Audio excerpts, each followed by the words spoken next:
பேரவைத் தலைவர் அவர்களே, எங்களுடைய தலைவர் இதை அரசியல் செய்வதற்காக கிடையாது. இந்த அரசு பொறுப்பேற்ற முதல் நாள்லேருந்து சொல்வது கஜானாவை தொடச்சி வச்சுட்டு போயிட்டாங்க, கஜானாவில் பணம் இல்லை என்பது தான் தொடர்ந்து இவங்க வச்சிருக்கக்கூடிய குற்றச்சாட்டு. அது மட்டும் இல்லை, இவங்களோட தேர்தல் பிரச்சாரத்தில் இப்போ இருக்கக்கூடிய அமைச்சர்கள், சட்டமன்ற உறுப்பினர்கள், அவங்க இயக்கத்தை சேர்ந்தவங்க நிறைய பேர் சொல்லியிருக்கிறாங்க, தொடர்ந்து இலவசமாக கொடுக்குறீங்க, எல்லாத்தையும் இலவசமாக கொடுக்குறீங்கன்னு இவங்க குற்றம் சாட்டிட்டு இன்றைக்கி காரை இலவசமாக நீங்கள் கொடுக்குறீங்க. அது உங்கள் முதலமைச்சருடைய உரிமை. எங்களுக்கு கார் தேவையில்லை, எங்களுடைய திராவிட முன்னேற்ற கழக உறுப்பினருக்கு கார் தேவையில்லை.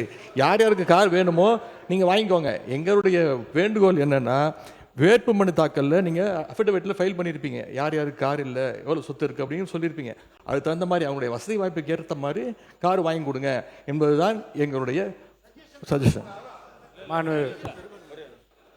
பேரவைத் தலைவர் அவர்களே, எங்களுடைய தலைவர் இதை அரசியல் செய்வதற்காக கிடையாது.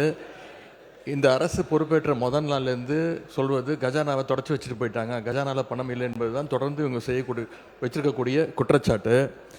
அது மட்டும் இல்லை, இவங்களோட தேர்தல் பிரச்சாரத்தில் இப்போ இருக்கக்கூடிய அமைச்சர்கள், சட்டமன்ற உறுப்பினர்கள், அவங்க இயக்கத்தை சேர்ந்தவங்க நிறைய பேர் சொல்லியிருக்கிறாங்க, தொடர்ந்து இலவசமாக கொடுக்குறீங்க, எல்லாத்தையும் இலவசமாக கொடுக்குறீங்கன்னு இவங்க குற்றம் சாட்டிட்டு இன்றைக்கி காரை இலவசமாக நீங்கள் கொடுக்குறீங்க. அது உங்கள் முதலமைச்சருடைய உரிமை. எங்களுக்கு கார் தேவையில்லை, எங்களுடைய திராவிட முன்னேற்ற கழக உறுப்பினருக்கு கார் தேவையில்லை. யார் யாருக்கு கார் வேணுமோ நீங்கள் வாங்கிக்கோங்க. எங்களுடைய வேண்டுகோள் என்னென்னா, வேட்புமனு தாக்கலில் நீங்கள் அஃபிடவிட்டில் ஃபைல் பண்ணியிருப்பீங்க, யார் யாருக்கு கார் இல்லை, எவ்வளோ சொத்து இருக்குது அப்படின்னு சொல்லியிருப்பீங்க.